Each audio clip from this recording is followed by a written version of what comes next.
হাতে টাকা আসার সাথে সাথে কীভাবে যে শেষ হয়ে যায় নিজেই জানি না। সবসময় হাত মনে হয় চুলকায়, টাকাটা কীভাবে খরচ করা যাবে।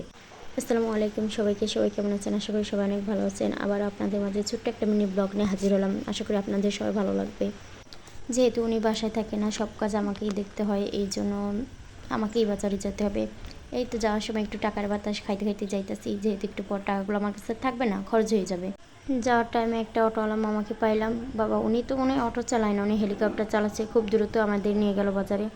তো আমি গেছিলাম বাজারে একটা ঢাকনা কেনার জন্য, যেয়ে দেখলাম এখানে মেজারমেন্ট কাপ আছে, তো ওটাও নিয়ে গেলাম। সাথে একটা অয়েল ব্রাশও নিলাম। আসলে মেয়ে মানুষের একটা সমস্যা, যা দেখে তাই পছন্দ হয়ে যায়। টুকিটাকি সংসারে এটা লাগেই, আর আমার কিনতে অনেক ভালো লাগে। আমার কাছে মেজারমেন্ট কাপগুলো খুবই ভালো লাগছে, যেহেতু আমার লাগে ভিডিও করার জন্য, তো আমি নিয়ে ফেললাম একটা। এই দেখেন, আমি এদিক দিয়ে ভিডিও করছি, আমার মেয়ে এদিক দিয়ে টানটানি শুরু করে দিচ্ছে আমার পুচুক বুড়িটা।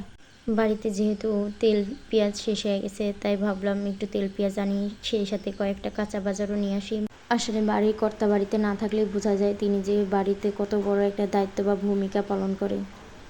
তার অবর্তমানে যে কি পরিমাণ প্যারা সহ্য করতে হয় আমার আল্লাহ জানে। আমি সামান্য কয়টা কাঁচা বাজার করেছি, আর মেয়েটার জন্য সামান্য কিছু ফল এনেছি।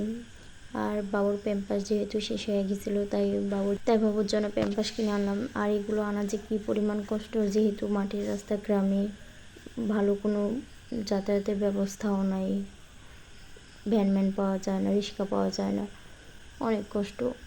কয়েকদিনই বৃষ্টিতে আরও বেহাল দশা হয়ে গেছে। তো এই ছিল আজকের মতন। সবাই ভালো থাকবেন, সুস্থ থাকবেন। আসসালামু আলাইকুম।